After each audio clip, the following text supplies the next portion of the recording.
Сізге нені үйретті? Көрінбей бет аузымыз жауып, сол кезде небары 21 жаста едім. Қылмыстың үстінен түстік. 15 минуттай уақытым. Ендеше кеттік. Жаңа жыл бұл жаңа бастамалар, қуаныш пен шаттыққа толы мереке. Ал полиция қызметкерлері үшін жауапкершілікке толы кезеңдердің бірі. Есенсіз бе, көрермен, эфирде сақшымен сырласу бағдарламасы. Бүгінгі шығарылымымызда мереке қарсаңында қоғамдық тәртіпті күзетудегі полиция қызметкерлерінің міндеттемелері қандай? Полиция қызметкерлері отбасы мен кәсібі арасындағы тепе-теңдікті қалай ұстайды? Осы және өзге де сұрақтарға бүгін жауап алатын боламыз.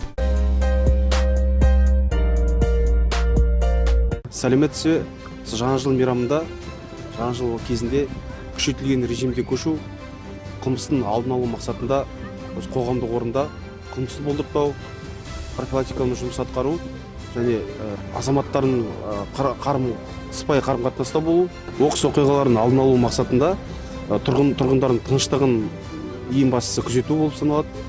Біз әдеттегідей қызметтеміз. Осы қызметте бола тұра бізге берген хабарламаларға уақытылы барып, уақытылы шешім қабылдап, ең бастысы осы тұрғындардың тыныштығы болып саналады. Мереке қарсаңында көбіне жиі қайталанатын құқық бұзушылық түрлерін айта өтсеңіз. Мереке қарсаңында құқық бұзушылықтар көбінесе осы түнгі тыныштықты бұзу, жасөспірім балалардың жоғалуы, 11-ден кейін жасөспірімдердің әкімшілік аумаққа шығып, қылмыстың алдын алу мақсатында жұмыс атқарамыз. Қылмыс болдыртпау, профилактикалық жұмыс атқарамыз. Жайда осы есепте тұрған тұлғаларды барып үйлерін тексереміз. Яғни күнделікті қызметтеріңізді жалғастырасыздар. Қызметтерімізді күнделікті жалғастырып, осы әкімшілік аумақта ең бастысы қылмыс болдыртпау. Отбасыңыз мереке кезінде қызметте жүретініңізді қалай қабылдайды? Отбасы мен кәсіп арасындағы тепе-теңдікті қалай сақтайсыз? Отау қорғанымызға биыл 12 жыл болады. Жолдасым әрқашанда мені қолдайды. Осы қызметім біте сала, отбасыма барып, барлық жағдайда уақытты отбасыма бөлуге асығып тұрам. Қазіргі уақытта 2 ұл, 2 қызымыз бар. Жалпы балалар үшін жаңа жыл өте ерекше мереке. Балалар әрқашанда сыйлық күтеді, жаңа жылда асыға күтеді. Ал сіз осы қызметте жүрген уақытыңызда дәл осы жаңа жылды неше рет отбасыңызбен қарсы алдыңыз? Осы қызметке кіргеннен бастап отбасыммен 4-5 рет жаңа жыл мерекесін қарсы алған болармын. Ең маңыздысы осы жаңа жыл мерекесі балалар үшін қызық болғасын аттап бірге қарсылай береміз. Енді бізге ең маңыздысы осы қызметте болу. Жаңа жыл қарсаңындағы жұмысыңыздан бөлек, жеке өміріңізде мерекеге дайындалуға мүмкіндіктеріңіз бар ма? Мерекеге дайындалуға мүмкіндігіміз жоқ. 15 минуттай уақытымыз бар. Балаларымыз барып қуантып келуге бола ма, рұқсат болса? Әрине. Ендеше кеттік. Жүріңіз.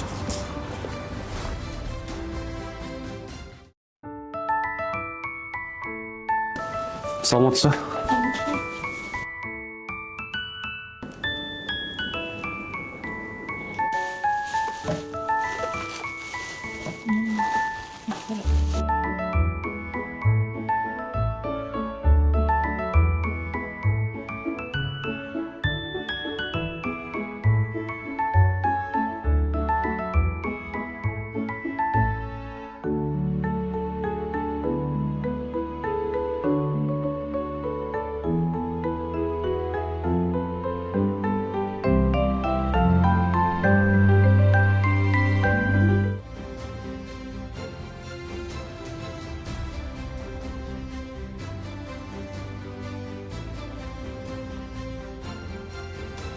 Өзіңіз жаңа атап өттіңіз, осы қызмет уақытында әр күніңіз бір күніне ұқсамай өткен болар.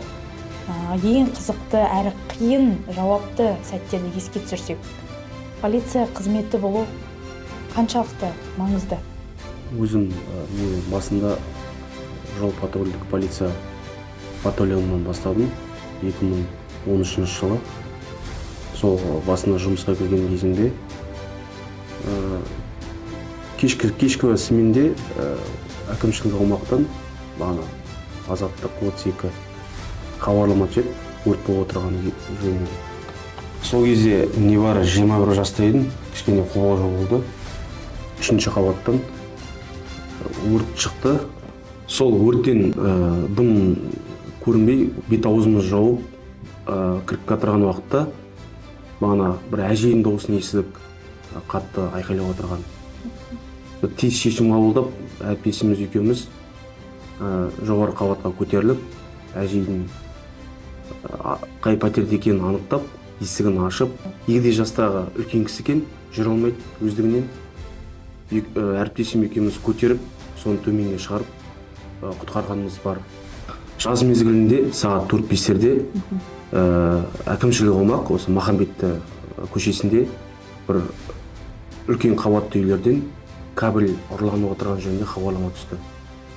Сол хабарламаға тез бағыт алып, үйдің ең жоғарғы қабатын тексеру кезінде 2 күдіктіні ұстадым. Өзім тығылып жатырған кезінде 2 күдікті ұсталып, сол кезде жедел тергеу тобын тапсырып, жедел тергеу тобына тапсырылды. Демек, былайша айтқанда қылмыстың үстінен түстің.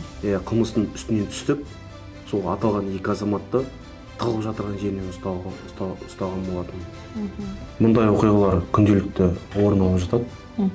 Бізге ең бастысы тұрғындардың тыныштығы. Дұрыс айтасыз. Жауабыңызға көп рахмет. Әсерлі оқиғаларыңызбен бөліскеніңіз үшін рахмет.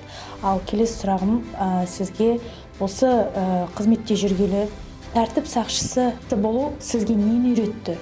Бұл қызметтің сіз үшін ең маңызды қыры қандай? Полицияда жүріп, ең бастысы сабырлықты үйрендік, халықпен дұрыс сөйлесіп, ең бастысы қызбалыққа бармай, маңыздысы салқынқандылық танытып, әр хабарламаға уақытында барып, антыма адал болу. Өте жақсы, жауабыңызға рахмет. Учаскелік полиция инспекторлары ол халыққа ең жақын құқық қорғаушылары. Ал осы сіздердің жұмыстарыңызда қоғамдағы халықтың сіздерге деген көзқарасы қандай деп ойлайсыз? Және қандай халық тарапынан қандай қолдау көрсетсе екен дейсіз? Бізге қарасты номер 2 участок полиция бекетінде тұрғындардың арасында WhatsApp желісі арқылы чаттар ашылған. Тұрғындармен жақын қарым-қатынаста болып, бағанағындай өздерінің сұрақтары болса, сол чатқа жазады. Біз сол чат арқылы сол тұрғындарға барып, тез шешім қабылдап, көмек көрсетіп. 2021 жылы жақын полиция сервистік моделіне көшкен болатынбыз. Осы уақыт аралығында қандай өзгерістер орын алды? Бұл сервистің халыққа қаншалықты тиімділігі бар? Әрине, бұл қағидат бойынша тұрғындарға бірінші жағдайлар қарастырылған. Учаскелік полиция пунктінде осы балалар бөлмесі бар. Мысалы, мына жерде ойыншықтар, орындықтар, балалардың киімдерін салатын шкафтар бар. Барлық жағдай қарастырылған. Яғни, арыз шағыммен, басқа да жағдайлармен сіздерге келген тұрғындар балаларын алаңсыз қалдырып, сіздерден кеңес алып, арыз шағымдарын түсірсе болады. Өте жақсы. Одан басқа бізде ювеналды полиция инспекторларының бөлмесі бар.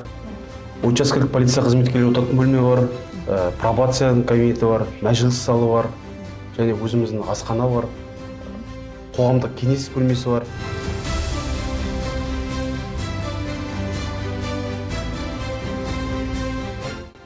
Ал ендеше жаңа жыл қарсаңында өзіңіздің туыстарыңызға, әріптестеріңізге, тұрғындарға жолдайтын жылы тілектеріңіз болса, мархабат. Келе жатқан жаңа жыл құтты болсын, тек қана жаңа жылда жаңа табыс тілеймін. Ең бастысы деніңіз сау болсын. еліміз аман болсын деймін, жұртымыз тыныш болып, әрқашанда жаңа жылда жақсылықтармен бастауға тілектеспін. Бүгінгі қарбалас күнге қарамастан өзіңіздің қызметіңіздің қыр-сырымен бөлісіп, бізбен сұхбаттасқаныңыз үшін көп рахметімді айтамын. Сізге жаңа жылда жаңа табыстар, биік белестерді бағындыруыңызға тілектеспіз. Әрқашан жолыңыз болсын, антыңызға адал, қызметіңізді абыроймен жалғастыра беріңіз. Бүгінгі біздің шығарылымымыздың қонағы Атырау қаласы полиция басқармасы нөмірі 2 учаскелік полиция пунктінің аға учаскелік полиция инспекторы, полиция майоры Фазылов Манас Нұрбекұлы. Міне тәртіп сақшылары тұрғындардың алаңсыз жаңа жылды қарсы алу үшін күн-түн демей қызмет атқарады. Ал біз өз кезегімізде полиция қызметкерлеріне толағай табыс, жаңа жылда жаңа белестер бағындыруды тілейміз. Мерекелік көңіл күй баршамызда көтеріңкі болсын. Жаңа жыл құтты болсын.